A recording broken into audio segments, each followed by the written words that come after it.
হ্যাঁ আমি জানি এই মুসলমানি কেউ 5,000-এ বিক্রি হয়, কেউ 1 লাখে বিক্রি হয়, কেউ একটু লাল আলো পেলে বিক্রি হয়, কেউ বুলো আলো পেলে বিক্রি হয়, কেউ চায় আমার আগে দুটো পুলিশ গাড়ি থাকবে, পিছনে পুলিশ গাড়ি থাকবে, আমি দালালি করব। যার যেটা খুশি হচ্ছে করতে পারে, কিন্তু মনে রাখবে কেউ যদি হারামখোর হতে পারে তা বলে আমি আব্বাস সিদ্দিকী কেন হতে যাব? আমি তো আমিনার লালের কাছে বিক্রি হয়ে গেছি, অন্য কোন জায়গায় আর বিক্রি হওয়া যাবে না। তুমি গাদ্দার হতে পারো, তুমি হারামখোর হতে পারো, তুমি চিটিংবাজ হতে পারো, তুমি গুস্তাখের রাসূল হতে পারো, তুমি কাফেরের সাথ দিতে পারো, তুমি ইসলামের দুশমনের সাথ দিতে পারো, কিন্তু মুস্তাফার জন্য জান দেব অঙ্গীকার করে নিয়েছি আমরা। কেন? আমরা হলাম হুসাইনি মুসলমান।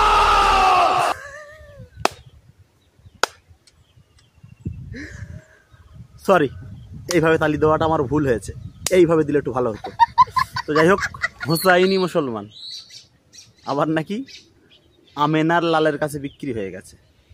ভাইজান, এই কথাটার কতটা সত্যতা এটা আপনি নিজেই জানেন, তবুও আমি এই জনগণের সামনে সেটা প্রকাশ করছি।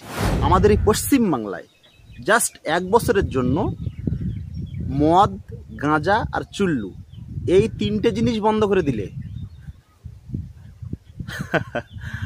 আপনি আর আমেনার লালের কাছে বিক্রি হতে পারবেন না, আপনি আর হোসাইনের সৈনিক হতে পারবেন না। এটাই বাস্তব। ভাবছেন এটা আবার আমি কি বলে ফেললাম, এই তো? তাহলে শুনুন, আমাদের এই আব্বাস সিদ্দিকী ভাইজানকে যারা প্রথম থাকতে এনাকে চেনেন বা জানেন, তারা অবশ্যই এটা জানবেন যে আমাদের ভাইজানের সর্বপ্রথম পশ্চিমবঙ্গে পরিচিতি পেয়েছে কিভাবে। বিশেষ করে আমাদের কয়েকটা জেলায়, উত্তর 24 পরগনা, দক্ষিণ 24 পরগনা, হাওড়া, হুগলি, এই কটা জেলার ভিতরে প্রথম পরিচিতি পেয়েছে সেটা কিভাবে, এইটুকু যারা জানেন যে প্রথম এই জেলাগুলোয় পরিচিতি কিভাবে হয়েছে আমাদের এই ভাইজানের, তারা অবশ্যই বুঝতে পারছেন যে ভাইজানের এই ডায়লগের পেছনের কারণ। এবার আমি বলি, ভাইজান কয়েকটা কথার জন্য ভাইরাল হয়েছিল, মানে তখন পরিচিতি পেয়েছিল, তখন কেউ তাকে চিনত না। তার আগে কিন্তু আমরা কাশেম সিদ্দিকীকে চিনতাম, তার আগে কিন্তু আমরা তোহা সিদ্দিকীকে চিনতাম, তার আগে ওমর সিদ্দিকীকে চিনতাম, এহিয়া সিদ্দিকীকে চিনতাম, এইসব চাচাজানগুলো, এইসব ভাইজানগুলোকে আমরা চিনতাম। কিন্তু আব্বাস সিদ্দিকীকে কবে থেকে চিনেছে মানুষ জানেন? যেদিন থেকে বলেছিল রসুল আমার নানা, যেদিন থেকে বলেছিল রসুল আমার খাওয়ায়, যেদিন থেকে বলেছিল আমার উপরে দরুদ না পড়লে বিশ্বের মুসলমানের নামাজ হবে না, যেদিন থেকে বলছিল আল্লাহর কাছে যেমন চাওয়া যাবে রসুলের কাছেও তেমন চাওয়া যাবে, এই কথাগুলো যেদিন থেকে বলেছিল, সেই দিন থেকে এই মদ আর গাঁজা আর চুল্লুখোরগুলো ভাইজানকে বিশেষ করে চিনেছিল। আর চিনেছিল কিছু মমিন মুসলিম, মানে আমাদের পশ্চিমবঙ্গের মানুষ ভাইজানকে চিনেছিল জাস্ট ওই বিতর্কিত কথাগুলোর কারণে।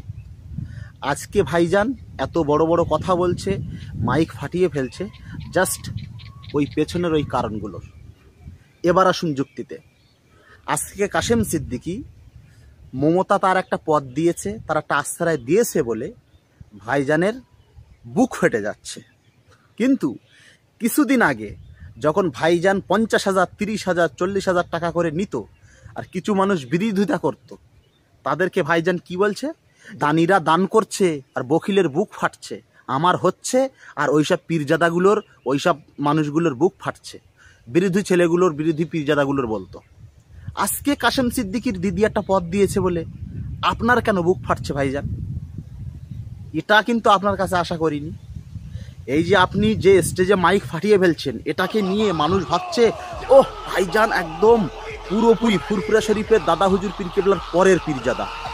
আপনি যে মাইক ফাটিয়ে দিচ্ছেন ডায়লগ মেরে, এখন কিছু অন্ধ, কিছু নাদান, কিছু মূর্খ, কিছু জাহেলগুলো ভাবছে যে ভাইজান যে কথাগুলো বলছে কথাগুলো তো সত্য, ভাইজান যে ডায়লগগুলো মারছে কথাগুলো তো সত্য। এমন পীরজাদা মনে হয় দেখা যায় না, এমন পীর সাহেব মনে হয় দেখা যায় না, একদম দাদা হুজুরের পরের স্থান। যারা এইটা ভাবছেন তাদেরকে আমি এটাই বলতে চাই যে ভাই, আগে আমাদের ভাইজানের শুরুয়াতটা দেখুন। তিনি কিন্তু নিজের পরিচিতি লাভের জন্য, নিজে হাইলাইট হওয়ার জন্য, নিজেকে মানুষ যেন চেনে অন্যান্য পীরজাদার মতো, যেমন তোহা সিদ্দিকী, কাশেম সিদ্দিকী, এহিয়া সিদ্দিকী, ওমর সিদ্দিকী, এই যে পীরজাদাগুলোর মানুষ তখন চিনত, ভালোভাবে চিনত, প্রচুর, মানে আমাদের পশ্চিমবঙ্গের বাইরেও মানুষ চিনত যারা বাংলাভাষী। এদেরকে যেমনভাবে চিনত, সেইভাবে আব্বাস সিদ্দিকী ভাইজান নিজেকে হাইলাইট এবং মানুষের সামনে নিজেকে প্রেজেন্ট বা প্রচার করার জন্য সেই সব বিতর্কিত কথাগুলো, মন্তব্যগুলো করে মানুষের কাছে ভাইরাল হয়েছে। কিছু মানুষ তার বিরোধিতা করেছে, আর কিছু মানুষ, যেমন বলছিলাম, মদখোর, গাঁজাখোর, চুল্লুখোর, তার সাপোর্ট দিয়েছে। কেন? ভাইজান মদ, গাঁজা, চুল্লুর বিরুদ্ধে খুব একটা ওয়াজ নসিহত তার করতে দেখিনি। সেই কারণে এই মদ, গাঁজা, চুল্লু খোরগুলো আমাদের ভাইজানের একটু বেশি ভক্ত হয়ে গেছে। এখন এটা ভাইজানের দোষ নয়, দোষ আমাদের, যে এমন মানুষের নিজের শক্তি দেখিয়ে, বাহুবল দেখিয়ে, মানে ভাইজান স্টেজে ডাইরেক্ট মানুষকে থ্রেট দেয়, স্টেজে ডাইরেক্ট মানুষকে থ্রেট দেয়, থ্রেট দিয়ে ওয়াজ করে, স্টেজে হাঁকাচাল্লা করে, মানুষের বিরুদ্ধে এমনভাবে থ্রেট দিয়ে ওয়াজ করে, যেটাকে বিশেষ করে কিছু মদ, গাঁজা, চুল্লুখোরদের পছন্দ হয়, কারণ তারা সেই রকম ওয়াজই পছন্দ করে। যার কারণে ভাইজানের ভক্ত মদখোর, গাঁজাখোর, চুল্লুখোর এর ভিতরেই বেশিরভাগ আছে। ভালো আছে সামথিং, যারা ফুরফুরা শরীফের পীরজাদা হিসেবে আব্বাস সিদ্দিকী ভাইজানকে চেনে, সেই মানুষগুলো এক চান্সে ভালো, এগুলো নিঃসন্দেহে। কিন্তু আমি চ্যালেঞ্জ দিয়ে বলছি, 10 বছর থেকে 24 বছর পর্যন্ত এই এজের যতগুলো ছেলে ভাইজানকে পছন্দ করে বা তার ফলো করে, এদের 99% সব গাঁজাখোর, চুল্লুখোর, মদখোর, ঢ্যামনামি করে বেড়ায়। জাস্ট আমার কথার সঙ্গে যদি না মিল হয়, আমি 100% প্রমাণ না দিতে পারলে আমি ভিডিও করা বন্ধ করে দেব। চ্যালেঞ্জ করুন আমার সঙ্গে। এই 18 সাল থেকে আর এই 25 সাল পর্যন্ত আমি একটাই চ্যালেঞ্জ আমি দিয়ে আসছি, ভাইজানের যত ইয়াং ভক্তগুলো আছে, মানে যাদের বয়স 10 বছর থেকে 24 বছর পর্যন্ত, তারা বেশিরভাগ সব নেশাখোর, মদখোর, গাঁজাখোর, চুল্লুখোর। এই চ্যালেঞ্জটা আজও পর্যন্ত কেউ গ্রহণ করেনি যে সুজাউদ্দিন এই কথাটা ভুল বলছে।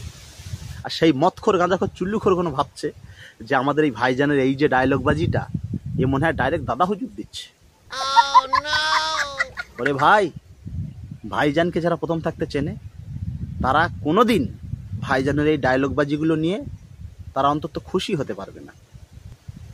আজকে আপনি যে জোর গলায় একজনাকে টার্গেট করে বলছেন, আপনার ভক্তগুলো তার ছবি, তার ভিডিওগুলো দেখেন নিচে দিয়ে, মানে ইন্ডিকেট তাকেই করছে, মানে কাশেম সিদ্দিকীকে করছে।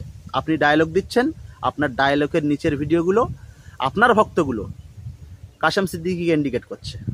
আজকে আপনার ভাইকে লোভী বলছেন, চোর গুন্ডাদের সাথী বলছেন, সব কিছু বলে যাচ্ছেন। কিন্তু এর পূর্বে যখন আপনি কিছু ইসলাম বিদ্বেষী, ইসলাম বিরোধী দলের সঙ্গে যোগ দিয়েছিলেন, জোট করেছিলেন, সে কথা আপনি তো ভুলে গেলেন। তাই বলছি, আগে নিজের দিকটা দেখে তারপর অন্যকে বলুন।